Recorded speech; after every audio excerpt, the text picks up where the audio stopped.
हाय दोस्तों, मैं हूं इरफान और आज हम इस वीडियो में सीखने वाले हैं हैज़, हैव एंड हैड के बारे में कि ये तीनों कब, कहाँ और कैसे इस्तेमाल होता है।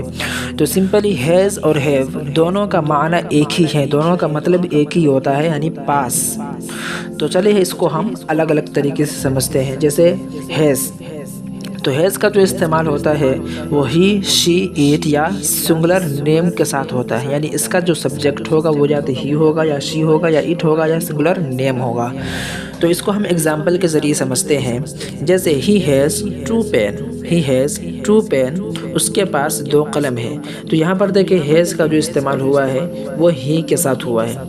इस तरह she has everything, she has everything, उसके पास सब कुछ है। तो यहाँ पर भी देखें हैज़ का इस्तेमाल ये शी के साथ हुआ है। इसी तरह सिंगुलर नेम के साथ, जैसे Farhan has a new car, Farhan has a new car, Farhan के पास एक नई कार है। तो यहाँ पर देखें हैज़ का इस्तेमाल सिंगुलर नेम के साथ हुआ है। इसी तरह हैव, तो हैव का मतलब भी तो पास ही होता है, लेकिन इसका इस्तेमाल आई, वी, यू या दे या प्लूरल नेम के साथ होता है, यानी इनका सब्जेक्ट ये आई, वी, यू, दे या प्लूरल नेम होते हैं। तो इसका एग्जांपल जैसे कि I have 10 rupees, I have 10 rupees, मेरे पास 10 रुपया है। इसी तरह have you a pen, have you a pen, क्या तुम्हारे पास कलम है। We have a good teacher, we have a good teacher, हमारे पास एक बहुत अच्छे उस्ताद है। तो यहाँ पर देखें हैव का इस्तेमाल वी के साथ हुआ है। इस तरह they have horses, they have horses, उनके पास घोड़े हैं। तो यहाँ पर भी देखें हैव का इस्तेमाल दे के साथ हुआ है। इसी तरह हमारा तीसरा जो था वो है हैड। तो हैड ये गुज़रे हुए ज़माने में किसी काम के होने का या किसी काम के करने का बताता है। जैसे कि मेरे पास एक कार थी, यानी कि इसका मतलब होता है था या थी। तो ये जो इस्तेमाल होता है ये हर सब्जेक्ट के साथ इस्तेमाल होता है, चाहे वो ही, शी, इट या सिंगुलर नेम या प्लूरल नेम या इसी तरह आई, वी, यू, दे, कोई भी हो, सबके साथ इस्तेमाल होता है। लेकिन ये गुज़रे हुए ज़माने में किसी काम के होने का बताता है। तो इसका एग्जांपल के ज़रिए हम समझते हैं। जैसे Salman had my book, Salman had my book, Salman के पास मेरी किताब थी।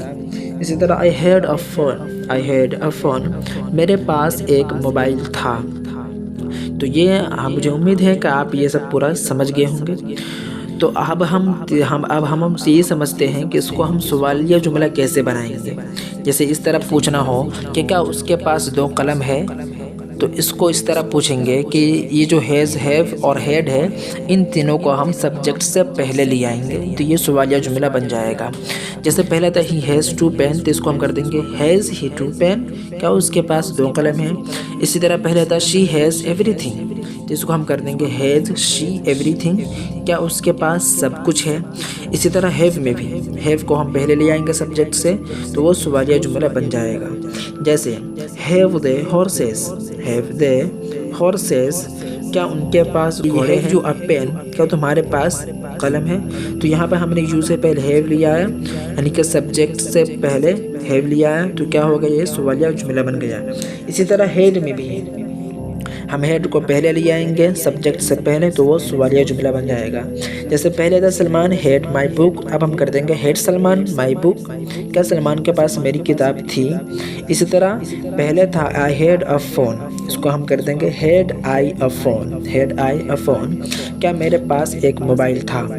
तो मुझे उम्मीद है कि ये वीडियो आपको अच्छी लगी होगी, तो लाइक, कमेंट, शेयर कर दें। और अगर आप इस चैनल पर नए हैं तो सब्सक्राइब करना हरगिज़ नहीं भूलें, क्योंकि हम आपको इस चैनल पर रोज़ाना बोले जाने वाले इंग्लिश में कैसे बात किया जाता है, इसके हम जुमले सिखाने वाले, इसी तरह वोकेबलरी भी आपको सिखाया जाएगा। तो इसका बहुत सी वीडियो का हमने लिंक डिस्क्रिप्शन में दिया हुआ है, आप वहां से भी जाकर सीख सकते हैं। तो फिर मिलते हैं अगली वीडियो में।